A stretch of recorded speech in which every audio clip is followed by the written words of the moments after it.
Conhece a revista Ponto e Vírgula? Não? Precisa conhecer.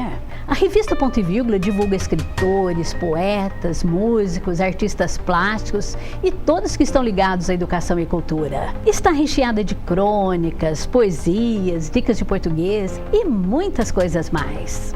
Você pode encontrá-la nas principais bancas de Ribeirão. Gostaria de anunciar em nossa revista? Ligue para nós, 3995-2171.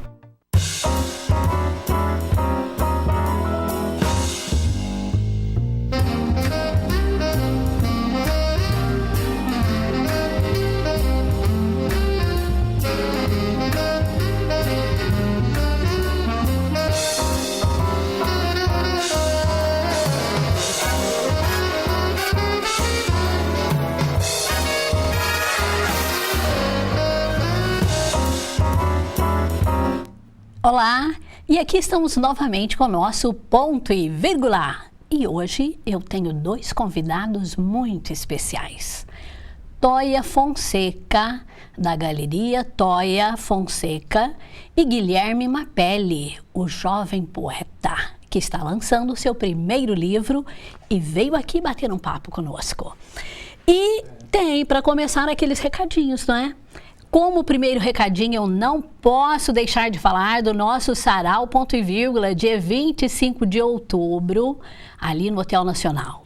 Gente, vocês não podem perder esse sarau de jeito nenhum. A nossa homenageada, eu falei para vocês, né, no programa anterior, que nós falaríamos qual seria a nossa homenageada. Ela, a grande, aquela mulher fantástica, super sensível, a voz que tem ouro, a voz de ouro, como ela foi chamada, como ela é chamada ainda, a voz de ouro na garganta, Kikita Pileggi. Kikita, olha, nós estamos ansiosos para ver essa apresentação novamente ali no Hotel Nacional. Dia 25 de outubro, a partir das 8 horas, em mais um sarau fantástico do Ponto e Vírgula. Como é que nós vamos fazer? Nós vamos ter a apresentação de Gustavo Molinari, Kikita Pileggi, vamos ter uma super surpresa com a nossa querida Heloísa Crócio. A Heloísa vai presentear todos os convidados. Não é sorteio não, viu, gente? Ela vai presentear todos os convidados. Presentear com surpresa, não vou falar de jeito nenhum. E nós, fora essa surpresa da Elo, nós teremos outras surpresas que você só vai ficar sabendo no dia, tá? Que eu tenho que falar. Vocês se lembram no programa passado que eu falei sobre eu entrevistei aqui a Débora Martins Rosenck. Ela não estava com o livro aqui aquele dia, mas ela já me deu de presente. Olha aqui, gente, o livro. Esse livro que ela lançou, então, ali na Bookstore, 7 Histórias Encantadas. É lindo demais esse livro, viu, Débora? Parabéns. E fica aí o convite para você já adquirir esse livro infantil ali na Bookstore. E aqui na minha frente, Devaneios Poéticos, do nosso jovem poeta Guilherme Mapelli, que vai falar daqui a pouquinho. O que mais eu tenho para falar? Da nossa antologia já está pronta, viu, gente? A nossa 6ª antologia Ponto e Vírgula, que nós faremos o lançamento dia 6 de dezembro no Hotel Nacional, e virá aqui também para fazer essa cobertura o pessoal do Jornal Sem Fronteiras, lá do Rio de Janeiro. Minha querida Di Andréa Portugal, Fábio Valverde Portugal, e nós teremos aqui a presença de Arlete Trentini dos Santos, do J. Bridon dos Santos, nós teremos a participação da Dinorá lá de Brasília. Gente, eu não vou nem falar, eu ainda falo ainda, porque tem tempo ainda para esse daí, né? Agora, nós vamos para aquele momento do poeta de hoje. A poeta de hoje sou eu. E hoje estou indecisa.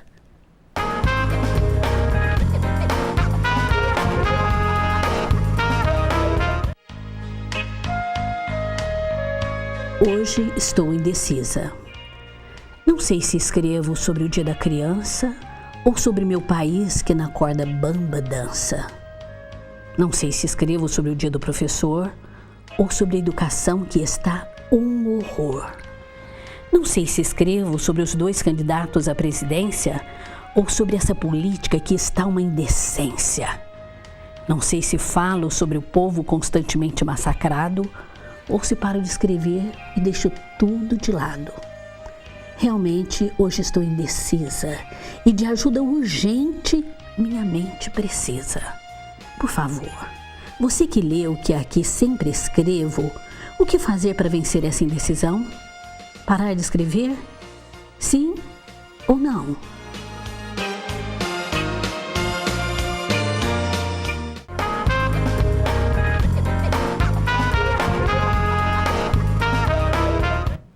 Você também não fica às vezes indecisa?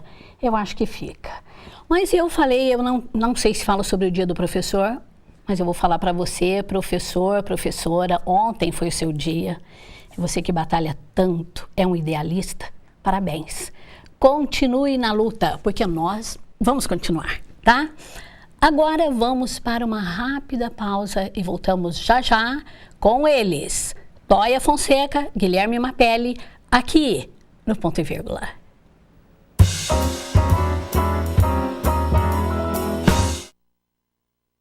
A FUNPEC RP Treinamentos tem o curso certo para ajudar você a chegar mais longe. Inglês, Excel, Six Sigma Formação de Green Belt, Lean Manufacturing, treinamento de MASP, Leader Casing, matemática financeira, setor comercial e setor imobiliário, estatística aplicada, gestão por resultados, finanças do dia a dia, logística, gestão de suprimentos, palestra para diretores, gerentes e champion do programa Six Sigma e muito mais. A FUNPEC está situada na Rua Floriano Peixoto, 2444. Telefone 3620-1251. FUNPEC. Casa 10 Ambientes. Criar, inovar, evoluir. Estes são os sentimentos que nos inspiram.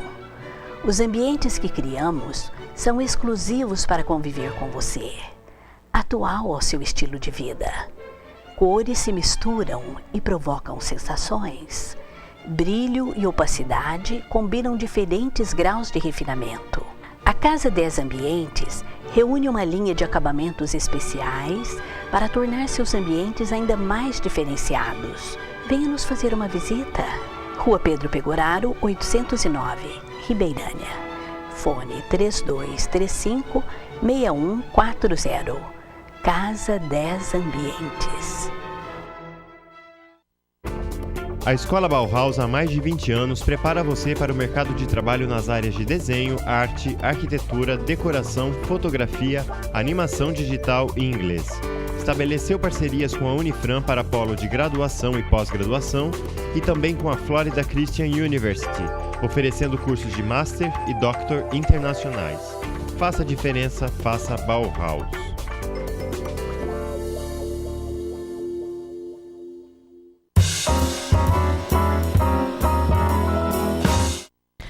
Voltando com ponto e vírgula, vamos bater um papo então com um poeta e uma arquiteta.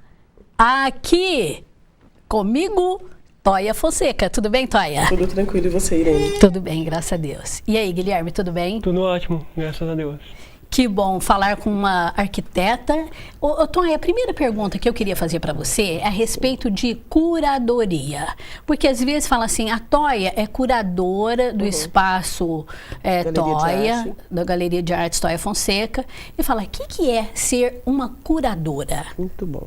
Então, talvez seja uma dúvida, não só tua, mas de todos os nossos telespectadores e também de alguns artistas. A compreensão do que significa um curador no sentido do cuidar. Literalmente se resume a isso. Mas as atribuições de um curador, no entanto, ela vai desde de uma aproximação com a obra do artista, avaliando no sentido de compor um projeto expográfico e o acompanhamento dentro de um discurso que ele está querendo propor. Então, cada obra do artista tem que ter um conteúdo, não é que tem que ter, naturalmente ela tem um conteúdo e o curador ele vai fazer uma adequação desses conteúdos àquele projeto expográfico. Então, não é simplesmente colocar alguma coisa na parede ou alguma coisa sobre um chassi ou um cavalete. Não é essa a ideia. A ideia é de tornar único um discurso, porque são poéticas visuais. E dentro dessa poesia existe um começo, um meio e um fim. E o percurso que as pessoas vão visitar essa exposição, ou como é que as pessoas interagem, ou é pela coloração, é pelo tema, qual é o conteúdo de cada obra, e a partir daí a gente organiza um projeto expográfico onde vai dar para quem vai possibilitar ao visitante que não conheça um impacto sobre aquilo que ele está vendo. Então, assim, desde o percurso dentro do espaço, a organização, a altura, como é que ela vai ficar nas paredes ou nos cavaletes e, acima de tudo, montar um conceito sobre o projeto. Então, que vai acabar acontecendo com o texto parede, que é um texto introdutório, quando você abre uma exposição. Então, esse texto normalmente é elaborado pelo curador, a pessoa que vai cuidar de como apresentar esse artista para um determinado público. Então, a palavra curatorial, ela se restringe ou ela é aberta a essas questões. O conhecimento do artista em relação à produção dele, se é fotográfica, se ela tem uma coisa mais de esculturas, qual é o assunto que o artista está propondo e como é que o curador ele vai organizar dentro do espaço expográfico, da iluminação, ao discurso do artista, porque cada trabalho diz algo e ele tem que ter uma sintonia e uma unidade. É isso que um curador faz, em linhas gerais, hein? Por exemplo, eu vi aquela exposição do Marcos Moreira, que foi Sim. maravilhosa, aquela parte lá. Então, tudo aquilo lá você organizou, já tendo em base tudo isso que você falou? Quando o Marcos Moreira me procurou para fazer uma exposição, já é a 4ª exposição que a gente faz dele. Essa daí é uma específica, que ele está mudando uma maneira dele fazer o trabalho de pintura. Então, ele é um artista que trabalha com pinturas em óleo e acrílica. Então, já faz algum tempo, a gente se aproximou, eu entendi qual que é a lógica do trabalho dele e a partir daí nós passamos a conversar sobre essa produção e a entender o que ele está querendo dizer a partir dos seus trabalhos, para eu poder ficar municiada de elementos para gerar um projeto expográfico adequado, que valorize o trabalho dele e que mostre a que veio. A que veio Marcos Moreira falar? A quem ele quer dizer? E o que ele quer dizer? Ele quer fazer provocações, ele quer simplesmente... Qual é a ideia dele? Então, a partir daí, de vários encontros, eu com esse artista, nós montamos um projeto expográfico que atendesse às suas necessidades. Você deve se lembrar que nas primeiras salas mostra um trabalho dele mais clássico, porque não é uma biografia como foi da Clara Kauschik.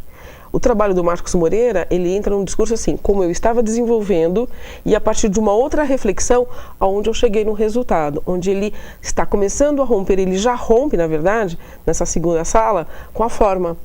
Então ele está discutindo as questões do universo. Então, para discutir as questões do universo, nós discutimos a questão da moldura, a questão do texto parede, como colocar, onde colocar, de que jeito que isso vai ficar claro, como é que... e a questão do espaço também. O espaço da galeria na Garibaldi, ele é um espaço intimista, é uma casa. Diferente do espaço lá do Palace, diferente do espaço do Kaiser. Então, a curadoria, ela pressupõe também uma adequação do conceito da exposição para esses ambientes. Então, a interação do curador com o artista, ela deve ser bem próxima para garantir com o que ele quer dizer naquela poética fique claro para todos. Ou seja contestador para todos. Foi uma maravilha, né? Eu também adorei fazer esse trabalho com ele. Agora, termina amanhã, não é? A exposição. Isso, amanhã. No sábado é o último dia. Sábado é o último dia. Estão todos convidados. E depois, terminando essa, tem mais uma lá ou não? Tem uma próxima, vai ter uma outra de uma moça de São Paulo, que ela faz um trabalho sobre nanotecnologia, que é um assunto absolutamente inovador para as artes visuais, se bem que tem outros artistas já discutindo essa questão. Mas ela vem com uma proposição como essa. Eu achei tão legal, e vocês viram, né, que nós mostramos aqui, aquela vernissagem do Marcos Moreira, que ele tinha também poemas lá no final, que até falei alguns poemas dele, né? O Marcos Moreira, só te interrompendo um pouquinho, o Marcos Moreira ele é bacana porque, além dele pintar, ele tem uma sensibilidade para a questão poética também. A poética no sentido da escrituração. Não que o artista não seja poético, tanto que as exposições, da maioria das que eu faço da curadoria, são poéticas visuais. Então, é como é que o artista, a partir de um pincel, ou de uma câmera fotográfica, ou de um argila, onde ele vai fazer uma escultura, como é que ele diz o que ele pensa. Qual é a visada dele para um determinado assunto. Então, poéticas visuais é como é que eles organizam, a partir da linguagem visual, um projeto gráfico ou pictorial, enfim. O Marcos Moreira, além de fazer a pintura na acrílica e no óleo, ele também escreve. e os poemas muito interessantes, de uma forma transcendental, como é a proposição dele para este projeto, né? Para essa visada dele.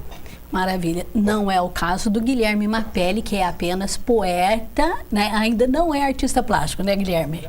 Pois é, não sou, mas pretendo a ser em breve, se Deus quiser. Que legal. Ô, Guilherme, eu estou muito feliz, viu? Principalmente porque, olha, gente, ele fez esse poema aqui para Irene Coimbra, minha madrinha literária.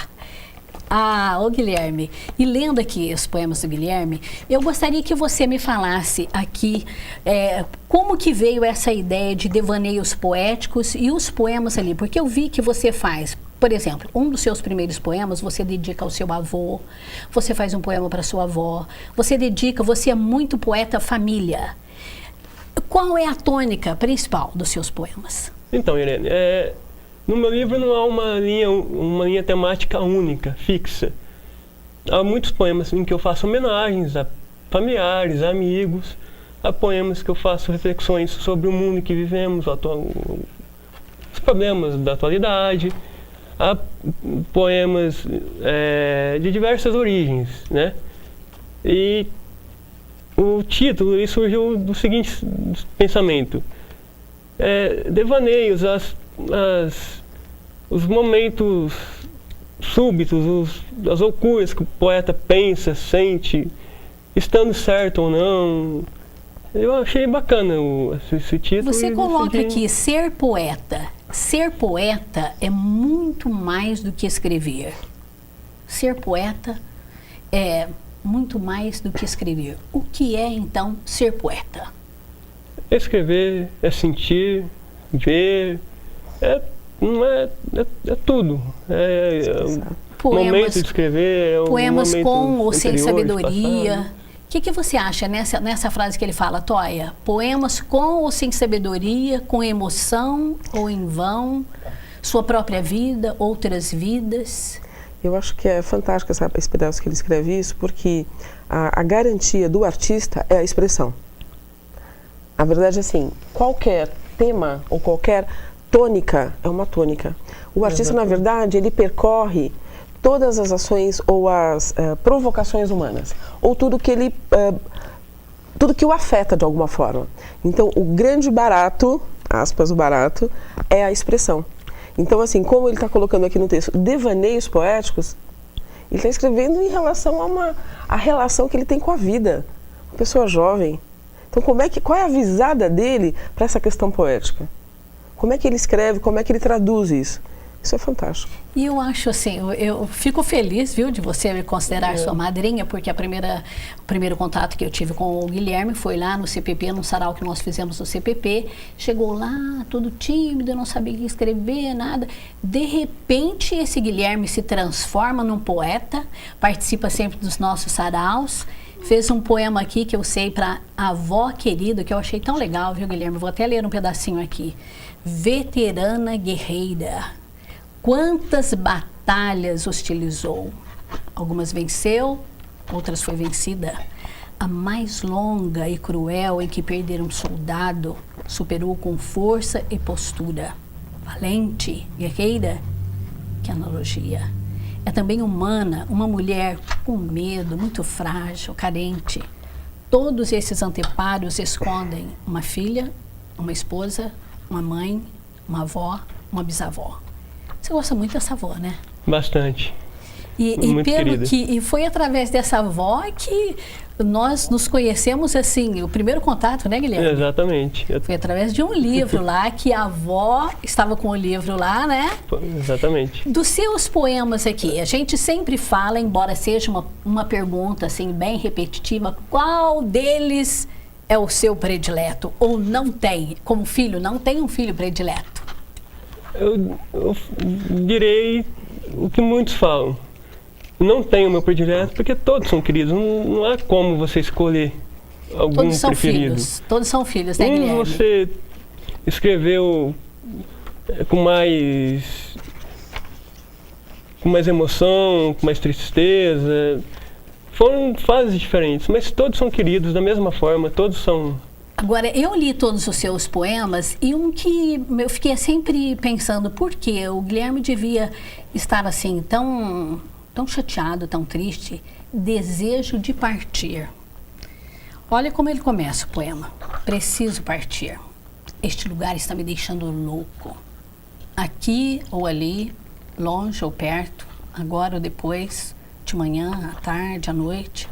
De um jeito ou de outro, eu, você, nós, não importa. Não importa quem ou o porquê, onde e como.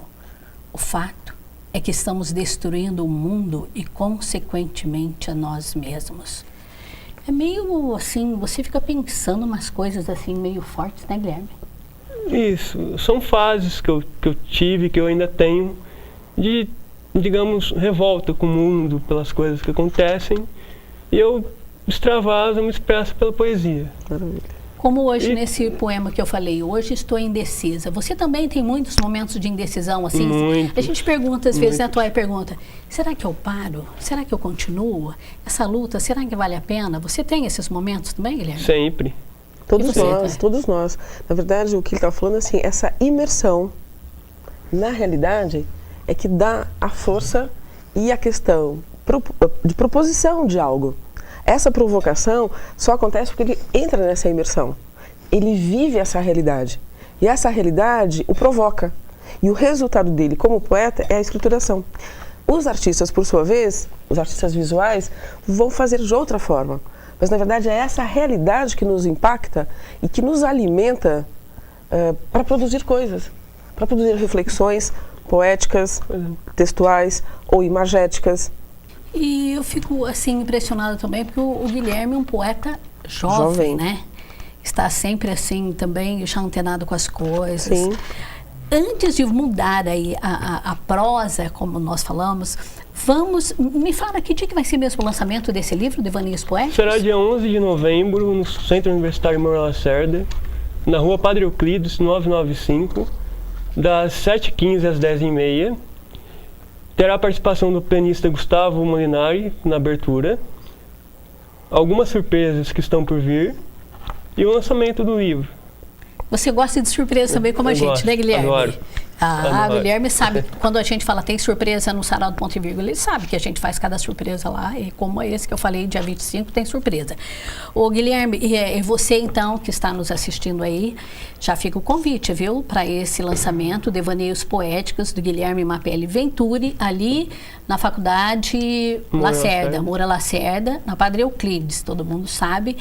Que, parabéns aí, viu, pro pessoal. Parabéns, Naide. Mandar um abraço para a Naide lá, que é professora também, uma das suas professoras, né, Guilherme? A Naide, que é uma professora de literatura fantástica, coordenadora também. Coordenadora também. Né? E esse pessoal do Lacerda aí é muito legal. E, bom, nós estaremos lá, viu, Guilherme?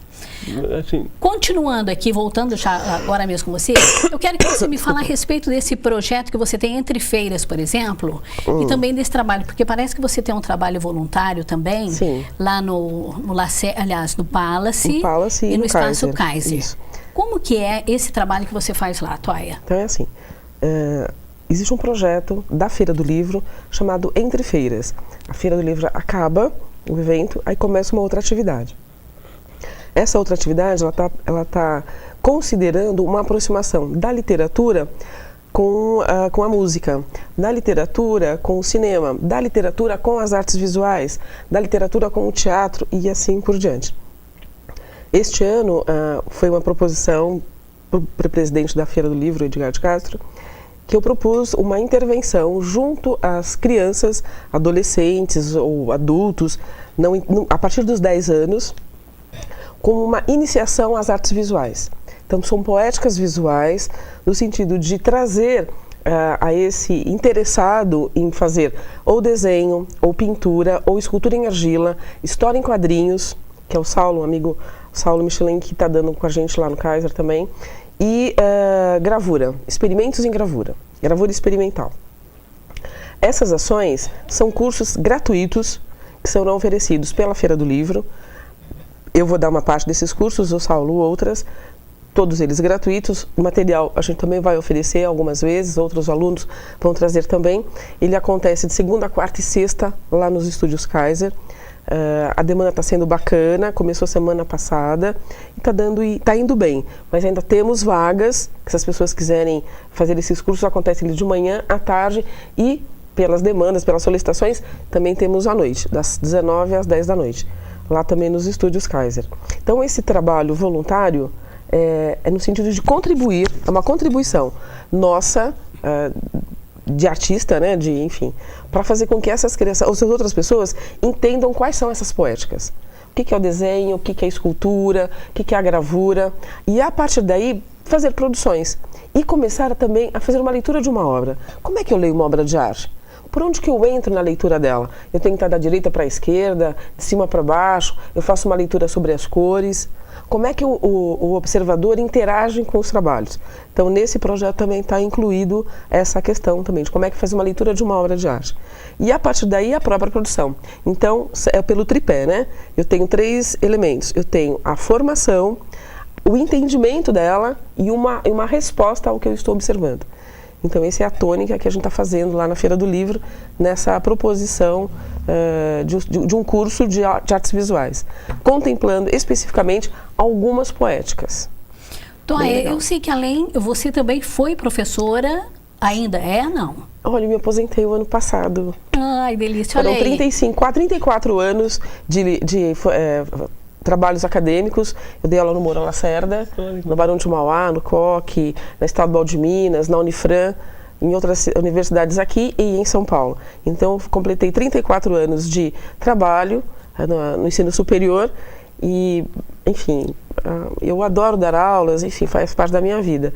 Mas eu me aposentei e agora estou me dedicando a outras questões. Foi professora da minha filha, da Exatamente, Aline. No curso no Mourão Lacerda de Moda. E a Aline, que está lá em Dublin, vai ver pela internet, tá aqui a Toia, viu? Você falou que era um abraço para a Toia. Outro abraço a ela, tá? Uma pessoa sensível. Ô, Guilherme, então, a Toia falou que nós lemos um quadro, por exemplo, uma obra de arte. Eu, sinceramente, eu acho que nessa parte sou analfabeta no sentido de... O que você falou é perfeito. Nós fomos educados até os 5 anos, nós somos educados assim, eu vejo um objeto e pergunto para a mãe, né? Até os 5 anos. O que é isso? A mãe fala, isso é uma caneta, isso é um lápis, isso é uma borracha, isso é uma fruta. Então, nós assimilamos o nosso universo através das imagens. A partir de uma outra idade, dos 7 anos e agora até a partir dos 5 anos, nós somos alfabetizados com as letras, com o léxico específico da gramática. Então, eu não falo apenas assim, uma maçã, eu desenho a maçã. Então, o alfabetismo é visual. Então, a ideia dessa proposição é tornar essas pessoas alfabetizadas visualmente, onde entendem os significados, a parte semântica, sintática, pragmática, desse conjunto de universo que é as artes visuais. O que temos aqui no livro dele, em qualquer uma das literaturas, todo mundo é capaz de identificar, porque todo mundo é habilitado visualmente. Todo mundo sabe o que é o português, as análises sintáticas, as morfológicas e tudo mais. Então, numa leitura textual, nós somos habilitados. Então, nos garante e facilita. A questão das artes visuais, você precisa ir para uma universidade ou para algum espaço para você entender qual é aquele léxico específico. Então, você vai falar assim, nossa, o que aquele artista está falando? Por que ele coloca a cor daquela forma? Então, existe umas regras, aspas, as regras, uma maneira pela qual você pode fazer uma leitura. Aliás, várias possibilidades, né? Bom, você aí, então, que como eu, né, só olha lá e fala, eu achei lindo. Ou então, eu não gostei. Talvez esse não gostei é porque não saiba ler direito. Mas, fim de nosso ponto e vírgula. Eu quero agradecer aqui a sua presença, explicar a respeito do que é essa curadoria. Sim. Agradecer ao Guilherme por ter vindo aqui falar desse lançamento e trazer esse livro aqui para mim. Muito obrigada, Guilherme. Obrigado a você, Irene. Fica o convite, então, para o lançamento do Guilherme, do livro do Guilherme, dia 11 de novembro, ali no Mourão Lacerda. E para a Toia, sucesso em tudo que fizer, viu, Toia? Para todos nós, querida. Porque o seu espaço lá é maravilhoso. Ah, gente, ela falou que vai cuidar do meu cenário, viu? Então, é um convite, é um garanta isso daí aqui. É um convite, assim, é um convite. Tá? É um convite bacana, vamos propor. E eu espero vocês no próximo, porque no próximo, sabe quem estará aqui comigo? Gustavo Molinari e Ed Lemos. A Ed Lemos vai dar um show de acordeon. O Gustavo vai falar da apresentação deles, que logo vai acontecer também em novembro. E com certeza também falaremos mais um pouquinho do nosso sarau dia 25. Eu espero você no próximo, tá? Tchau!